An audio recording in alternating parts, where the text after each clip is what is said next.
உப்பு உற்பத்திக்கு புகழ் பெற்ற தூத்துக்குடிக்கு குஜராத்திலிருந்து உப்பு இறக்குமதி செய்யப்படுவதால் 50,000க்கும் அதிக உப்பள தொழிலாளர்கள் பாதிக்கப்படும் நிலை ஏற்பட்டுள்ளது.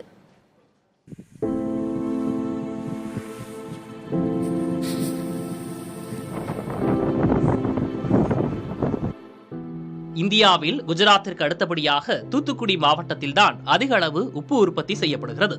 இங்கு ஆண்டுக்கு சுமார் 25 லட்சம் டன் உப்பு உற்பத்தி செய்யப்பட்டு வருகிறது.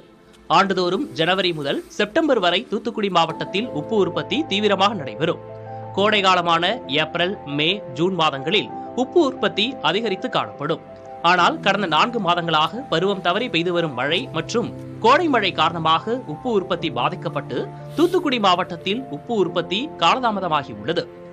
இந்நிலையில் குஜராத்தில் அதிக அளவு உப்பு உற்பத்தி நடைபெற்று வருவதால் குஜராத்திலிருந்து கப்பல்கள் மூலம் தூத்துக்குடி துறைமுகம் வழியாக தூத்துக்குடியைச் சேர்ந்த வியாபாரிகள் உப்பை இறக்குமதி செய்து விற்பனை செய்து வருகின்றனர்.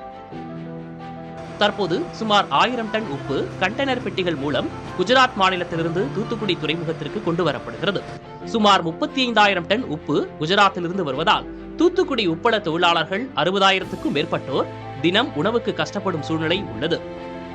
இன்னைக்கு குஜராத்திலிருந்து உப்பு இறக்குமதி செய்யக்கூடிய ஒரு அவல சூழல் இன்னைக்கு ஏற்பட்டிருக்கு. குறிப்பாக இதை நம்பி வாழக்கூடிய 60,000 தொழிலாளர்கள் இன்னைக்கு வேலை இழந்து தவிக்கக்கூடிய சூழலுக்கு தள்ளப்பட்டிருக்காங்க. இந்த சூழல்ல தமிழக அரசு உப்பு உற்பத்திக்கு முக்கியத்துவம் கொடுக்கணும். உப்பள தொழிலாளருடைய வாழ்வியல் சூழலை பாதுகாப்பதற்கான நடவடிக்கை எடுக்கணும். குறிப்பாக உப்பள தொழிலாளர்களுக்கான ஒரு வாரியம்ங்கிறது அவர்கள் அரசாணை வெளியிட்டாங்க. ஆனா இன்று வரை நடைமுறை செயல்பாட்டு கொண்டு வரப்படல.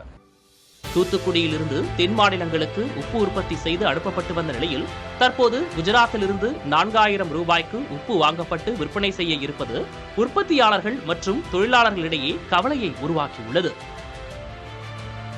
புதிய தலைமுறைக்காக தூத்துக்குடியிலிருந்து செய்தியாளர் ராஜன் கார்த்திகேயன்.